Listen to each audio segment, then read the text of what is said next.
things are used once and then forgotten, where beauty is often packaged, bought, and then thrown away, we invite you to pause, breathe, to look again at what you thought was trash, and see magic instead. Welcome to Teraflora Studio.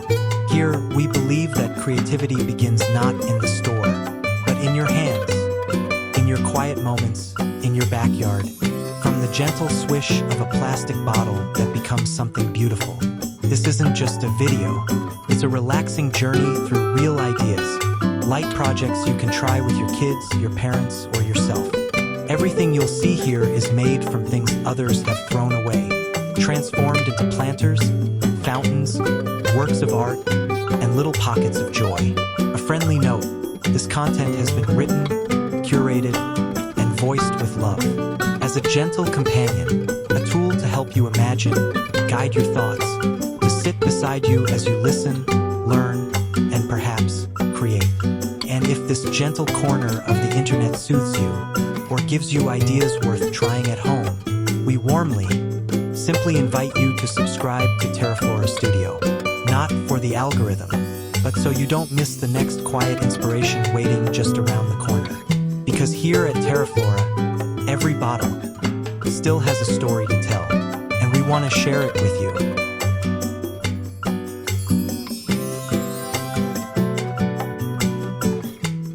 And so we reach the quiet end of our journey. 21 ideas, woven from weathered wood, old denim, forgotten glass, and a little bit of heart. In each project we've explored today, there was more than just instruction. In the hush of a morning garden, before the sun fully lifts its head, there's a quiet rhythm forming, not from buzzing bees or wind through leaves, but from a soft and steady spray, arcing gently from an old plastic bottle. Here, nothing is loud. Not the water, not the colors, not even the method. A clear bottle, once destined for the bin, now hums with new purpose, pierced with careful holes and cradled at the roots of the garden's life. It's tied gently to a hose, and with the pressure of ordinary water, it blossoms into a constellation of droplets. You can hear them land, like whispered applause on the soft earth. This sprinkler doesn't cost much, barely anything at all, but its impact is gentle and generous. The leafy greens don't mind the lack of polish. In fact, they seem to sway into it, drinking from the arcs of water like dancers catching confetti. Kale, parsley, and small tomatoes nod as they're misted. The soil below darkens slowly, rich with promise. You don't need a toolkit, just a plastic bottle, a pin, maybe a candle to warm it slightly for safe piercing, a garden hose, and a bit of thoughtful positioning. Want more pressure? Use fewer holes. Need broader spray? Widen them. Even gravity can be your friend if you angle it just right. And as you step back, wiping your hands on your knees, there's a quiet joy in knowing the system is yours to move, to adjust, to perfect. There's something beautifully honest in this ritual, in the way recycled simplicity meets the need of a garden that waits patiently. This isn't an Instagram garden. It's not for showing off. It's for growing, for breathing, for slowing down. And in a world obsessed with the next best thing, it's good to remember that sometimes the best thing is already in your hand. It just needs a new role. So next time you finish a drink, don't toss the bottle. Pierce it with intention. Let it dance with water. Let it feed something green and good. That's where real design lives, not in perfection, but in purpose. There was rhythm. There was stillness. There was a gentle return to doing, to creating, to caring for the spaces we call home.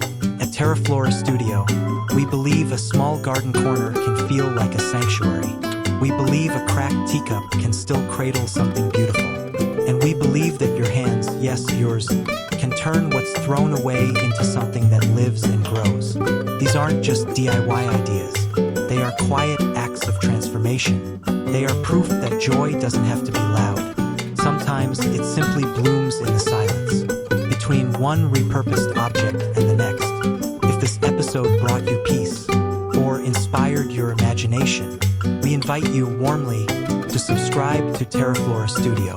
Not just to follow, but to be part of something a little slower, a little softer, a little more human in this fast, forgetting world. There are more stories ahead, more stillness, more beauty born from unlikely places. Thank you for being here, for listening with your hands, and seeing with your heart. Until next time, keep planting, keep reimagining, and let your creativity grow, quietly and fully like morning light.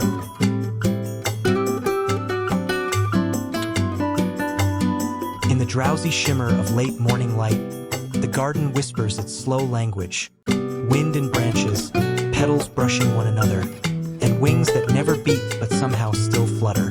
They aren't real, these insects scattered across the yard. And yet they live. They catch the eye. They catch the light. Perched along the fence, ladybugs with painted smiles cling to nails. Their bodies, cut from soda bottles, shimmer with dabs of red and dots of imperfect black. Some tilt slightly, crooked from weather or time, and that's what makes them real. A human touch that no machine could ever fake. Among them, dragonflies stretch their wings, translucent and delicate. Each was carved from a bottle's smooth curve, the plastic warmed just enough to curl, just enough to mimic a breath of motion. The paint on their wings is chipped in places. No one minds. The sun catches them anyway, glowing like stained glass in motion. There's a butterfly nestled between the marigolds. Its wings aren't even, the left side more rounded, the right side longer. It rests still, but something about it makes you smile. Feels like it belongs. And nearby, a child's scribbled bumblebee wobbles on a stick, made with bottle caps, fuzzy pipe cleaners, and hope. These decorations don't ask for perfection. They ask for play, for scissors and paint, for wire and a place to perch.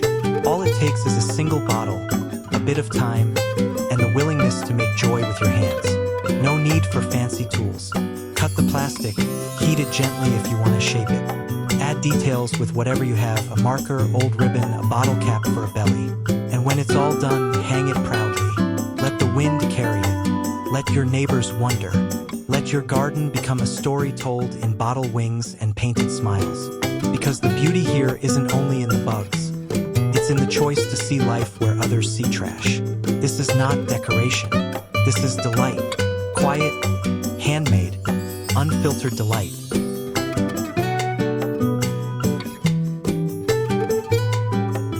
There's a certain quiet joy in looking up and seeing life stretch skyward. Not from a tree or trellis, but from bottles once forgotten, now stacked and blooming with purpose. In a shady corner of the yard, where wind wraps itself around terracotta pots and birds pause to listen, a tower rises. It begins humbly, the first tier, a cut bottle filled with soil and promise. Above it, another and another still. Each level is a layer of care, painted by hand with uneven strokes, wrapped in twine where the grip faltered, dotted with water stains and fingerprints. Nothing about this garden is perfect, and that's why it feels so alive. Parsley spills from the second row. A small violet has taken root in the fourth. And at the top, like a quiet crown, rosemary stretches into the breeze. The bottles gleam in soft color. Pastel green, sky blue, the occasional burst of sun yellow. Not showroom colors, living colors, faded by weather, brushed by hands, kissed by rain. These tiered planters aren't only clever, they're compassionate. They ask for very little, a few bottles, a stick or bamboo pole, maybe some string to bind them close. You cut the bottles near the base, flip some upside down for structure, fill others with soil. That's all. The rest comes with time. What they offer is more than herbs. They offer possibility. Even if you don't have a yard, even if all you have is a wall or a balcony, these towers bring the garden to you, up instead of out. You can start with one tier. You can build to 10. There are no rules, only rhythm. And in the stillness of evening, when the breeze turns cool and the shadows grow long, you'll find yourself watering from the top, watching it trickle down, feeding every level. It's a small ritual, but it changes the way you see space, waste, and time. Because in this tower of plastic and soil, something beautiful grows. Not just plants, but patience, intention, and a garden that climbs gently toward the sky.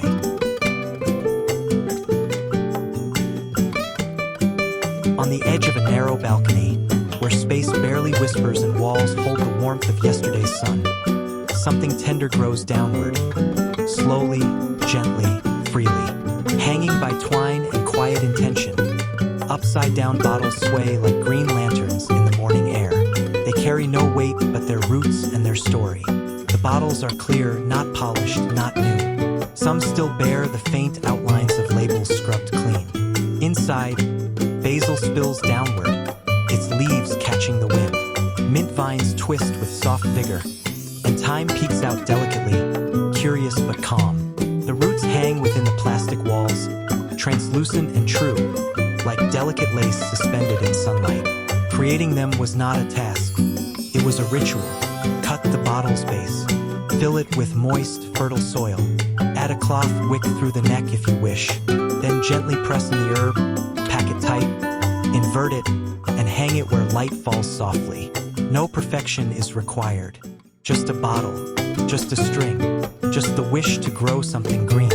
These upside-down gardens don't ask for land. They ask for noticing, a bit of care each day, a spritz of water, a pause to touch the leaves, to breathe in their sharp, earthy scent. When you stand beneath them, you'll find yourself leaning close, as if the herbs might whisper something back. And maybe they do. Sometimes, in this quiet act of reuse, we return to something we've lost. The rhythm of slowness, the craft of paying attention. These little gardens aren't ornamental. They're functional. Their roots soak in calm. Their leaves serve in meals. And their presence grounds you in a world that often pulls us away from the soil. Even in the smallest homes, in cities built of steel and glass, they make room for nature's language. They soften corners. They offer life from above. So next time you find a plastic bottle, pause. Hold it in your hands. Picture it not as trash, but as a cradle for something fragrant. A green thread between you and the earth, hanging upside down, yet rooted exactly where it needs to be.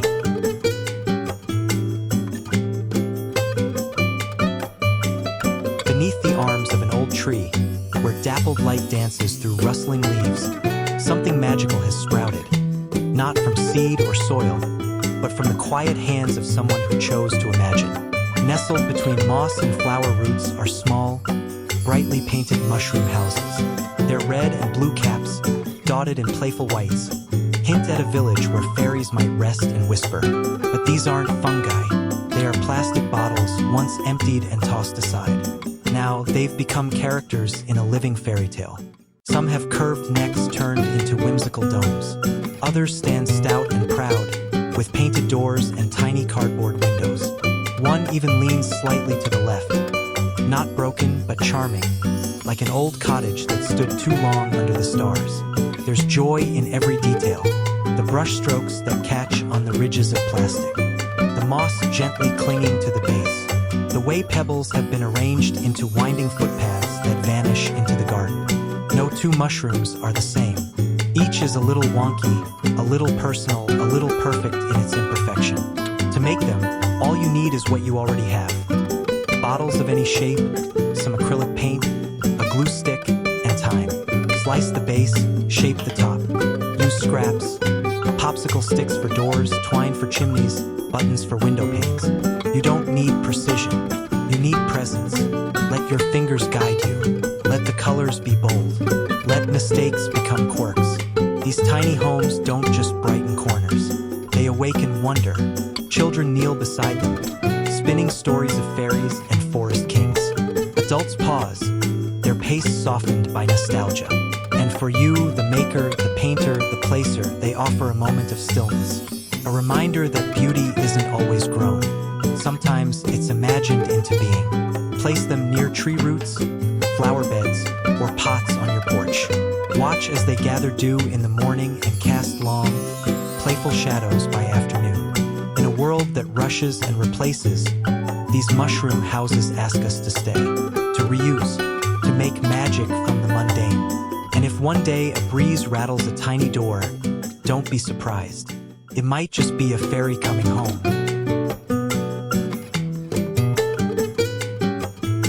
As twilight settles in and the garden falls into hush, a soft glow begins to shimmer above the pergola. It isn't store-bought nor sculpted by machines. It's made from yesterday's bottles, now reborn as a chandelier that casts both light and story. The shapes dangle like petals, like droplets frozen mid-fall. Some are curled, others layered like flower bells. Each one bears the memory of its former life, the faint ring of a label, the gentle scratches along its neck. And yet, together they sparkle. This is the beauty of the bottle chandelier. It's both sculpture and statement, a handmade constellation, suspended from wire and hoop, tied lovingly with bits of jute and ribbon. Light spills through the plastic with a tender warmth, not harsh, not polished, just enough to paint the walls with dancing shadows and catch the eye of anyone who passes beneath. The process isn't complicated, just patient. Start with bottles of all shapes, clear ones for crystal effect, green or blue for ocean tones. Cut them, curl them with gentle heat, pierce holes near the edge, loop twine through, layer them like glass feathers onto a hoop. It could be metal, a branch, a wire ring. Add warm LED string lights or a single bulb at the center. Then lift it. There's something deeply satisfying in this act. Watching light pass through trash. Watching the overlooked become luminous. Even the imperfections become part of the mood. Edges not quite smooth, cuts a little rough, each telling of hands that shaped, not machines that pressed. You don't need a palace for this chandelier. Hang it on a balcony, over a dinner table, in a reading corner where you sip tea and listen to rain. It becomes more than light. It becomes memory, effort, vision, spun together in soft, glowing form. So next time you hold a plastic bottle, lift it toward the window.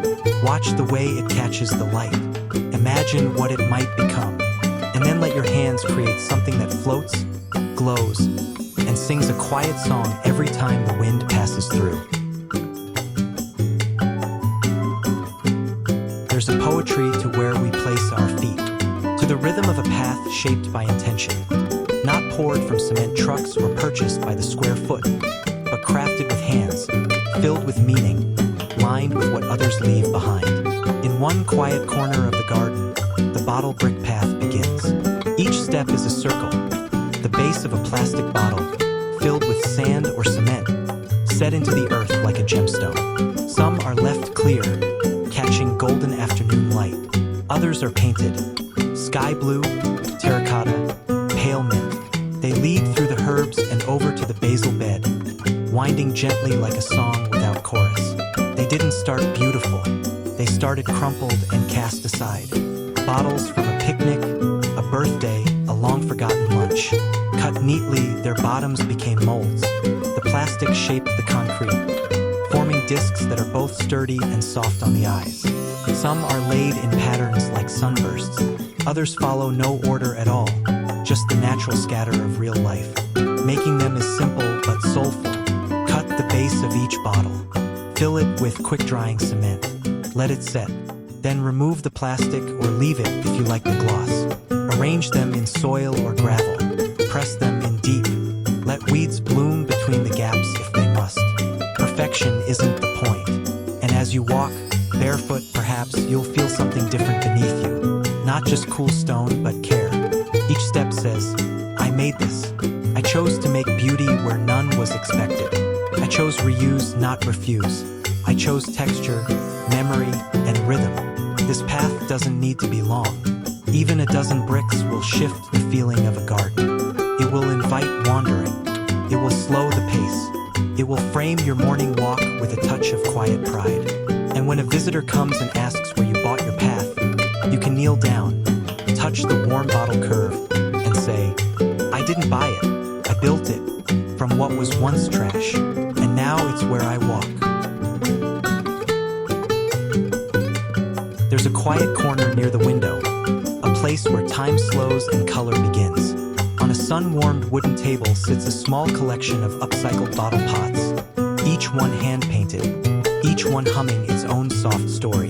They aren't grand, they're small, palm-sized even, but inside each rests something useful. A pencil, a seed label, a folded note, or a cluster of paintbrushes still damp with yesterday's ideas. The pots used to be plastic bottles, cut just above their curves, sanded gently, and given new life with brushes dipped in joy. One wears a layer of buttery yellow, Another is sky blue, its rim trimmed with dots like scattered rain. Some are textured, thick paint layered unevenly, the kind of brushstrokes that speak of little hands and patient elders side by side. Outside the window, the herbs sway in the breeze. Inside, the colors catch the light, casting pale reflections across the table's surface. There's no rush here, just a rhythm of reaching for tools and returning them to their place. Everything has a home, everything belongs. The beauty of these pots lies not only in what they hold, but in the act of making them. You only need a few things: a plastic bottle, a sharp blade, some acrylic paint, and maybe a bit of imagination. Cut, clean, and then let your hands speak. Paint a flower, scribble a name, leave a smudge. That too is part of the charm. Place them near your gardening journal. Tuck them beside your window herbs. Use them for paper clips, twine, seed packets, or nothing at all. Even empty, they glow with purpose. They tell guests and children alike, something was made here, not bought, made. And when someone asks, "Where did you find these?" you'll smile and say, "Right here, from what I once thought was trash." Because in this small act of creation, in turning waste into welcome, you've done more than decorate a corner. You've made space for care, for color, for quiet beauty to grow one brushstroke at a time.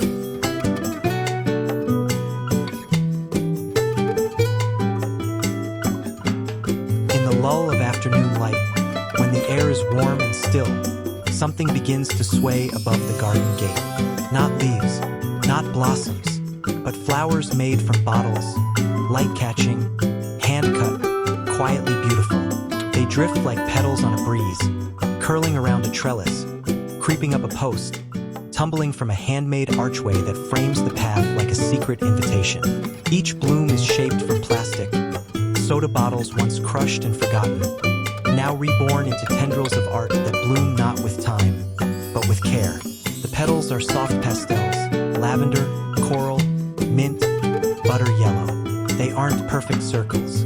They fold like fabric, warmed gently over a flame and bent just so. Some are clear, painted lightly to catch the light. Others are opaque and bold, a playful echo of garden blooms that never wilt. Making them is simple. Cut the bottles into strips. Trim them into petal shapes.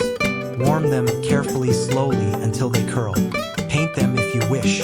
Then wire them to long garden stems or twist ties, wrapping them with green tape or twine.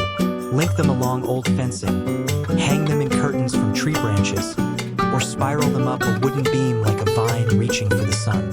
They don't need water. They need your imagination. And though they may not carry scent, they carry story. A story of reuse, of stillness, of choosing beauty where none was expected. In a world that hurries to throw things away, these blooms ask you to pause, to make, to marvel. Children love to weave them through the hedge. Grandparents smile and trace the petals, remembering crafts made in other quiet times. They're not flashy, they're not market-ready, but in their lightness, their imperfection, they feel real. And when the sunlight filters through, especially in the early evening, these plastic flowers cast glimmers across the path like colored shadows. It's not artificial, it's not cinematic, it's handmade, honest, and it invites you to linger just a little longer in your own garden. Because sometimes the most magical blossoms are the ones you never thought to plant.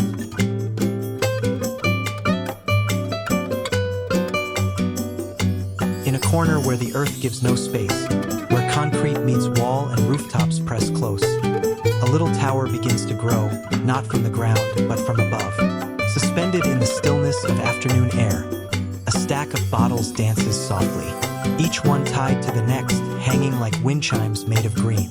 And from their open bellies, life spills, basil stretching toward the light, mint unfurling into the breeze, time resting gently in its cradle of reused plastic.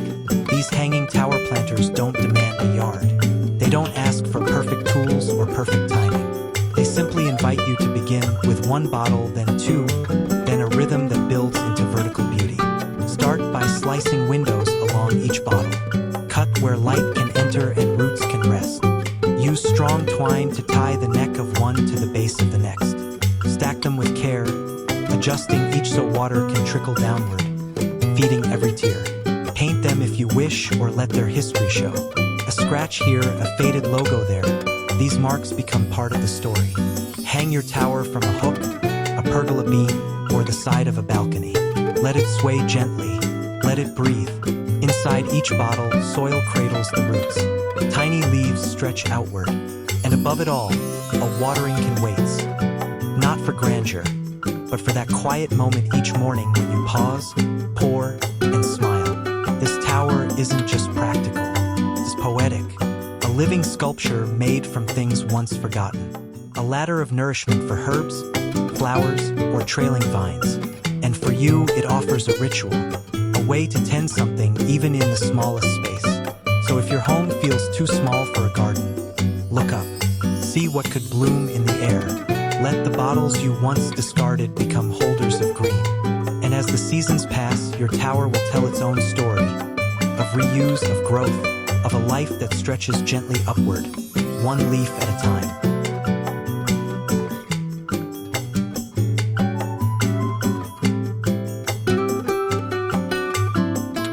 Sometimes a story needs only a sliver of space, a single ledge, a place to rest a notebook, a journal, a seed packet thick with potential. And in the quiet of a garden shed or the corner of a sun-dappled room, a shelf begins to form, not from oak or iron, but from bottles. Clear, crinkled, curved. These bottles once held soda. Now they cradle something more enduring. Thought, habit, memory. Cut cleanly along their sides, they open like tiny drawers. Mounted on a wooden plank or hung with twine from a hook, they become soft boxes in a vertical dance of function and whimsy. Some hold seed packets, labeled in faded ink. Others tuck in crayons and pens, tools used to sketch out garden dreams or grocery lists. A few cradle bundles of dried herbs, lavender stems, and mint fronds tied in jute. And tucked into one is a folded note, perhaps from a child, reminding someone to water the time. Creating them is refreshingly simple. Choose bottles with width, the kind that could nestle a glove or a small paperback. Cut carefully, keeping the base intact or removing it entirely to slide onto nails or dowels. Paint if you must, but even bare plastic tells its own honest tale. Scratches like fingerprints, ridges that catch the light. Stack them vertically, space them as you like. Let them lean slightly, let the symmetry relax. In a world that polishes and aligns, this shelf reminds you that beauty grows crooked. 2. It's not just a place to store, it's a quiet act of repurposing, of choosing use over waste. It whispers to the busy mind, slow down, here's where your shears belong. And when your fingers fumble for twine or paper, they'll find it tucked inside something you once meant to discard. So let your bookshelf bloom in its own strange way. Let the bottles hold more than they ever could before. And as you reach for something stored within them, you might also touch the quiet pride that comes from turning nothing into a home, again and again.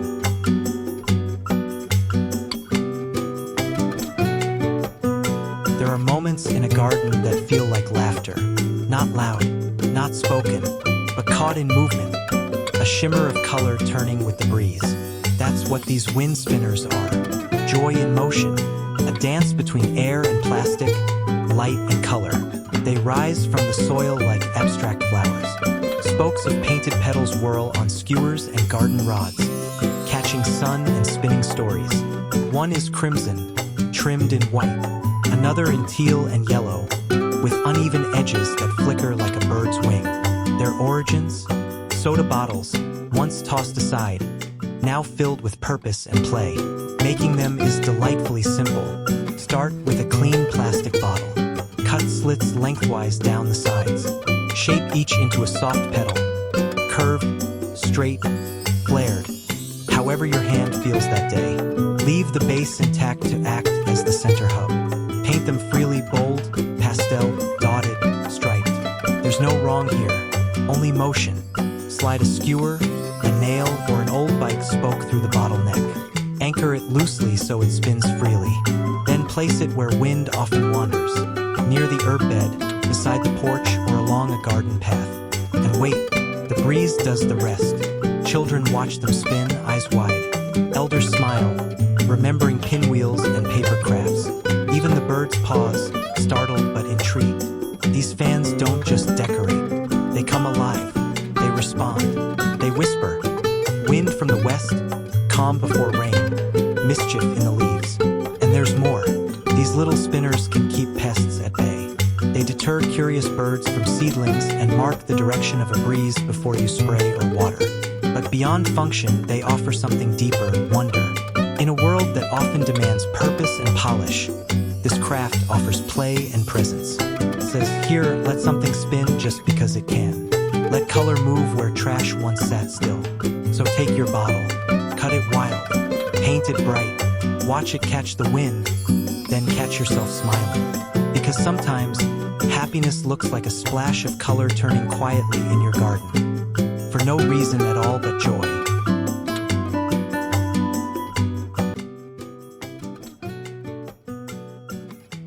In the hush of morning, when the dew still lingers on leaves and the porch feels like a promise, a splash of color rises, soft, round, joyful. They look like goblets for flowers or little thrones for daisies, painted in tones of bubblegum pink, mint green, lemon yellow. They're not porcelain, not ceramic. They're plastic bottles, flipped, transformed, and now full of bloom. Each pedestal holds more than soil. It holds an afternoon of making, of fingertips dipped in paint, of laughter shared across a garden table. Some are striped, some spotted like gumdrops. One leans a little, its stem slightly off-center, and yet the flower inside it grows tall as if proud of its perch. To make your own, find bottles with generous curves. Slice them near the widest part. Flip the top upside down and glue it onto its own base. Suddenly, a pedestal is born. Let it dry, then paint freely. Not carefully, freely. Let the brushstrokes show. Let the layers mix. Let the sun kiss it dry. Fill it with potting soil. Gently nestle in a pansy, a petunia, a tiny cactus. Line them up along a windowsill. Place them on porch steps like little garden guardians. Use them to mark the start of your path, or tuck one into the flower bed where a color was missing. These planters don't try to be elegant. They are playful, earnest. They carry the spirit of crafting without rules, of choosing to brighten a space not with what was bought, but with what was once thrown away. And when someone sees them and tilts their head, not in confusion, but in curiosity, you'll smile. Because they're more than cute. They're conversation. They're invention. They're proof that joy can be built from almost nothing. So take a bottle, cut it, flip it, paint it like a memory from a children's book. Then plant something inside. A sprout, a smile, a bit of yourself. Let it stand. Let it bloom. Let it be gloriously, imperfectly yours.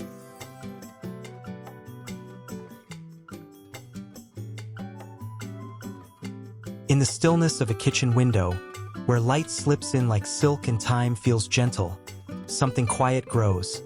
Not in soil, not in beds, but in water. Suspended, simple, certain. It begins with bottles. Clear, cut cleanly in half. The top turned upside down like a funnel, resting inside the base. No waste, just wisdom in simplicity. From the bottle's neck dangles a wick, a strip of cloth or cotton string, soaking water upward. Above it, nestled in pebbles or coconut husk, a seed begins to stir. This is hydroponics, not the kind with gadgets and pumps, the kind you can hold in your hand, the kind that whispers instead of whirs. Pak choi opens in soft green folds. Mint lifts its scent into the air. Basil stretches upward, its roots a ballet of white threads swirling in the water below. Visible, alive, unfiltered. And you, the gardener, become a quiet observer of miracles. To begin, all you need is what you've likely thrown away. A bottle, a wick, a seed, a jar of patience. Cut the bottle. Thread the wick.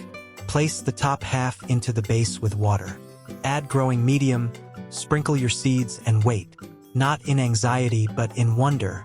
Every day brings change. A new root, tiny leaf, a shadow that wasn't there yesterday. This system doesn't demand space.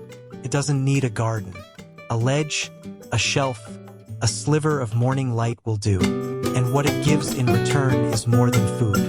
It's peace, rhythm, a reminder that growth can happen in silence. That life doesn't always need earth beneath it to reach for the sky. Children watch in awe. Elders nod in knowing. The roots, so exposed, so fragile, tell their story plainly. I'm alive, and I'm enough.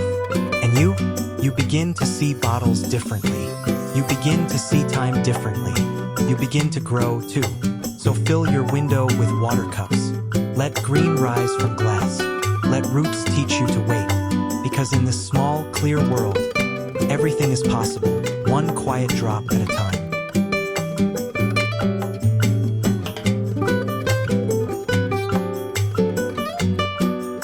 There are walls we forget, blank spaces behind sheds, fences that fade into the background, corners where nothing grows until one day they do.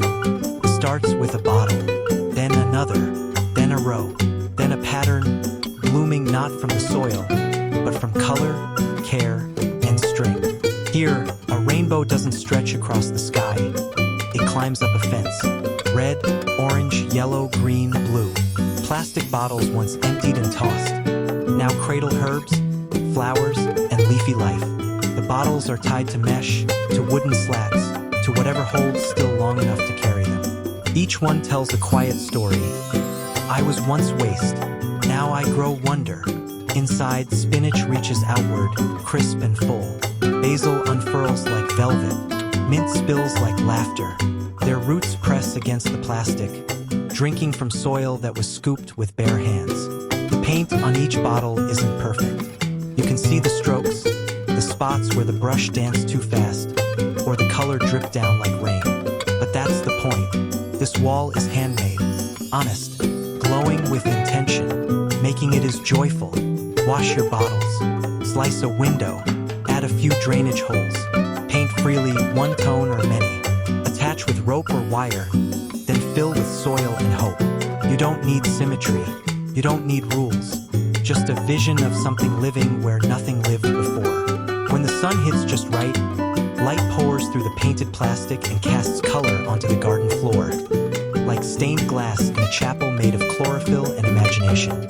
This is a vertical garden, yes, but more than that, it's a decision, a choice to reclaim a space, to make joy climb, to let beauty grow where others see a wall.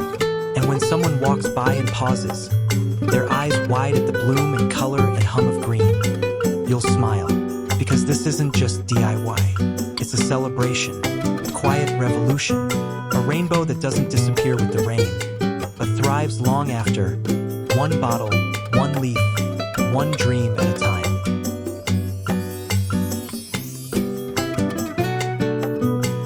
In the hush of a still garden, where lily pads drift and dragonflies pause mid-flight, a gentle sound begins to play. Not music, not voice, but water. It rises in arcs, whispers and ripples, catches the sunlight like a net of shimmer. And at the heart of this dance, plastic bottle, clear, simple, cut with care and pierced with intention. It rests upon a flat stone at the pond's edge. Tiny jets of water arc outward from its sides. Not wild, not strong, but graceful. A soft spray that delights fish and calms the air. No pumps, no wires, no noise. Just water, pressure, and a moment of quiet invention. This is the bottle fountain born not from design stores, but from hands that saw possibility in waste. It asks for little. A clean bottle, a few small holes made with a hot needle or thin drill, a hose gently fed into its mouth. Anchor it with a stone. Let the water flow. Let the garden breathe. The fountain becomes more than function. It becomes rhythm, a lullaby for morning light, a heartbeat for the backyard. Koi fish swirl beneath it, golden flashes gliding through the shadows. Birds gather at the pond's edge, dipping their beaks into the spray. And you, the maker, sit with a quiet kind of pride. Not the loud kind, but the kind that settles in your bones. Even the flaws are lovely. A spray that veers left, a dribble where you meant a stream. These imperfections are part of its charm. evidence that it was built by a real hand, not pressed in a factory mold. And as the day drifts into dusk, the bottle catches the last light. The water arcs shimmer once more before softening into silence. The pond stills. The bottle rests. So the next time you reach for a bottle to toss, stop. Feel its shape. Hear the whisper it carries. Imagine what it might do, not when filled, but when freed. Let it spray. Let it sing. Let it remind you that even in the smallest act of reuse, there's room for magic.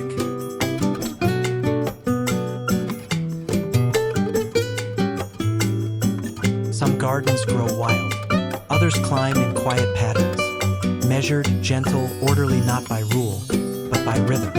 On a pale, sun-warmed wall, a tapestry unfolds. Row upon row of plastic bottles, cut clean and strung with care. Each one filled with green life, each one a whisper of renewal. This is the modular bottle wall, a simple, beautiful system of growth and reuse. It begins with a plan, a handful of bottles all roughly the same shape.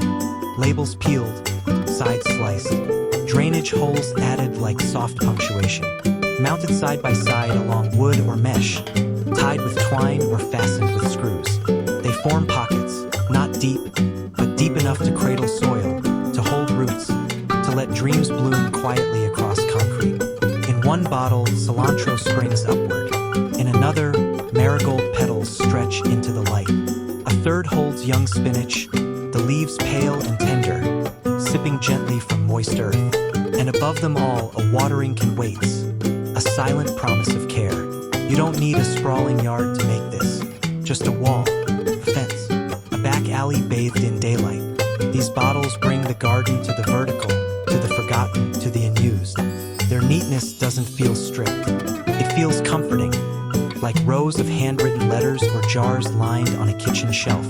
Building them is calming. Cut, rinse, tie. Add soil with your fingers. Press seeds into place. Paint them if you'd like, or let the plastic show its age, its past life. It's not ashamed. It's proud to be reborn. And as you water them, a slow pour across the top row, dripping down like rain through a forest, you feel something shift. This isn't just DIY. It's design with meaning, structure with soul. In time, butterflies visit. Children reach up to touch the leaves. Neighbors ask questions, their eyes lingering a little longer than usual, because something alive now lives where there was once only wall. And you built it bottle by bottle, plant by plant, breath by breath.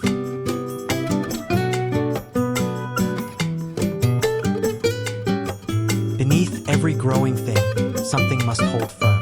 A quiet strength, a hidden shape. In one overlooked corner of the garden, where vines rise and poles stand tall, you'll find them. Tucked just beneath the soil, bottles filled with stone. They don't call attention to themselves. They don't glitter or bloom.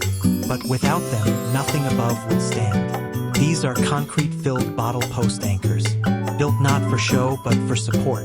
It begins with an empty bottle, scratched, weathered, sun-softened. You cut the base cleanly. Nestle a wooden stake inside for a trellis, a fence, a beam teepee. Then mix the cement. Pour it slowly, letting gravity and stillness do the shaping. Let it cure. Let it settle. What emerges isn't pretty, but it's honest, and it lasts. In the ground, they hold firm. Each one a quiet guardian of structure. The weight of concrete wrapped in the memory of a soda bottle. Some bottles are clear, some green. Few still show their faded labels. None of it matters. What matters is that they work. The stakes above sway gently in the wind, but they don't fall. The vines stretch confidently upward. The string between posts holds tight, bearing the weight of cucumbers, beans, or climbing flowers. And beneath it all, these bottle anchors keep the rhythm steady. You don't need to buy brackets. You don't need a workshop. Just time, cement, and bottles you might have thrown away. They don't judge your cuts, your mix, your mess. They simply hold. And there's something humbling in that even the most basic waste can become the foundation of something lasting. That beauty above begins with what's buried below. When the sun rises on your garden, the posts cast long shadows. The morning dew glistens on trellised leaves. And somewhere underneath, A bottle stands quietly in the soil, never seen, always felt. So hold onto your bottles, fill them with stone, let them become strength. Let them be the part of the garden that no one notices, but without which nothing would grow tall. In the quiet corner of a garden or the edge of a veranda, there's often a small place where time slows. A bench softened by sun, a chipped table, a mug cooling in silence, and beside it, something humble and weighty, an ashtray molded not from clay or brass, but from concrete and a plastic bottle once forgotten. It sits still, gray as river stone, shaped by hand and held by gravity.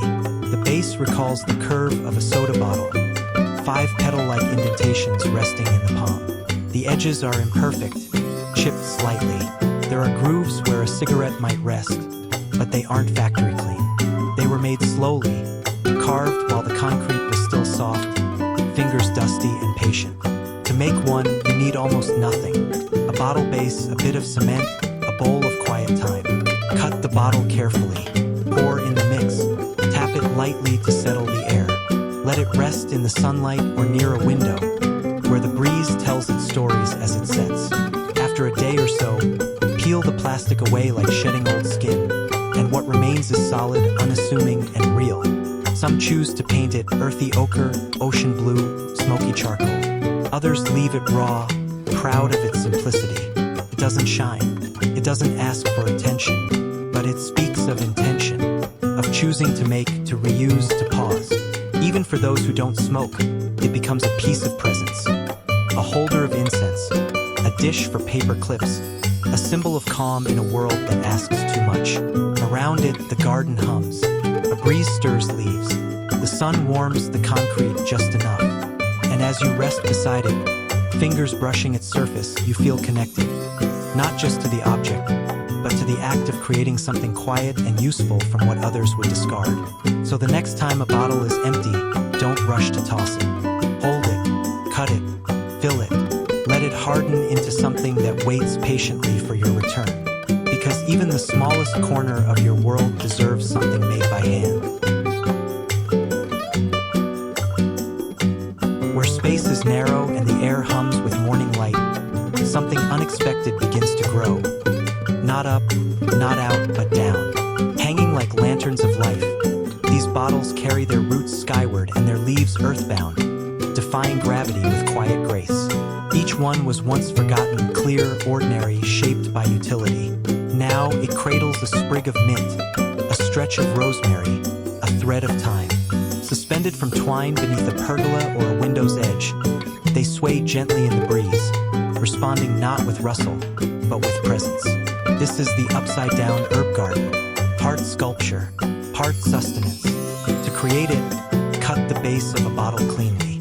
Line the neck with soft cloth, an old t-shirt strip or cotton pad to keep the soil from slipping. Fill gently with potting mix. Press in your herb roots first, guiding it toward the light. Turn the bottle. Hang it with care. The moisture gathers upward. The leaves stretch downward. You can see everything. The condensation inside. The delicate tracing of roots. The twine knots a little frayed. The label scribbled with a marker. Basil in uneven handwriting. There's nothing polished here, only honesty. These hanging bottles don't just save space. They offer ritual. The morning water check. The quiet clipping of leaves before breakfast. The gentle moment of brushing past as they sway slightly with wind or breath. Children marvel at them. Neighbors stop to ask. Even the bees hover a little longer beneath their green fringes. They become more than garden, they become rhythm. Anchored above, but reaching downward, reminding us that growth doesn't always follow the same direction.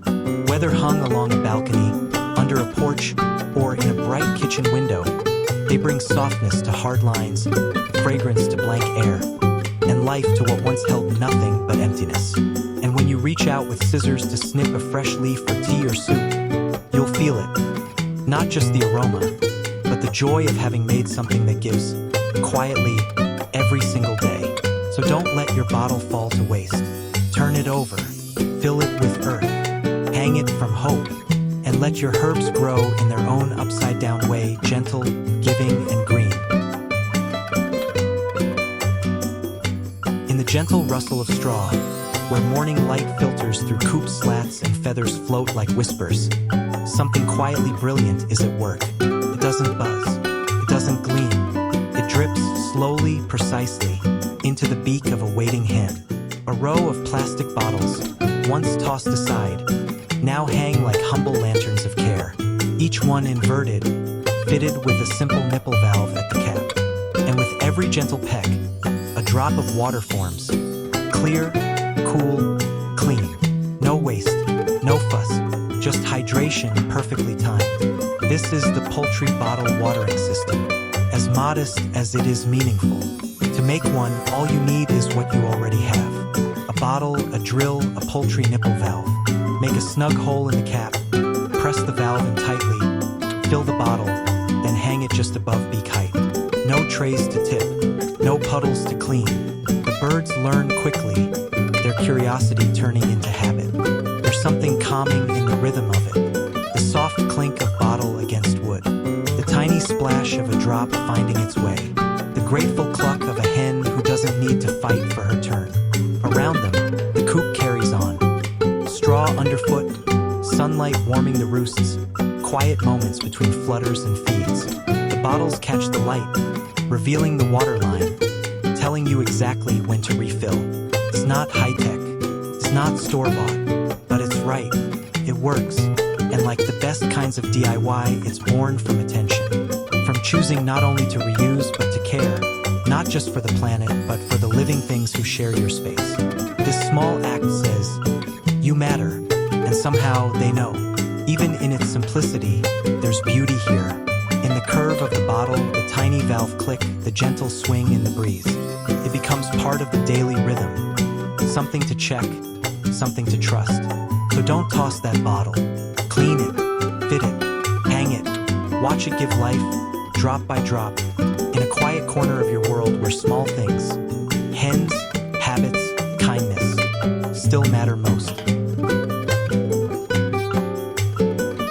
And so we come to the end of our silent journey today, through gardens made of color, through bottles made of purpose, through corners of life that are often overlooked, now blooming. You've seen how the simplest things, a plastic bottle, a piece of string, a bit of paint, can be transformed into something delightful, useful, even poetic. Not everything has to be new to be beautiful. Not everything has to be perfect to be loved. Sometimes we just need a second chance, and a pair of hands willing to slow down and try. At Teraflora Studio, we believe in second chances, in the serenity of creating, in the peace that comes from transforming trash into magic, and transforming your home, no matter how big or small, into a space filled with mindfulness. If even one idea from this video has sparked something in you, a memory, a plan, a smile, then we are truly honored to have spent this time with you. And if you'd like to walk with us again, we warmly invite you to subscribe to Teraflora Studio, not just to stay up to date, but to stay connected to stories like this, to meaningful ideas, to the beauty that can grow from everyday things. Because creativity, like nature, thrives in quiet places. And your next project might be waiting in your recycling bin, ready to become something soft, bright, useful, and handmade.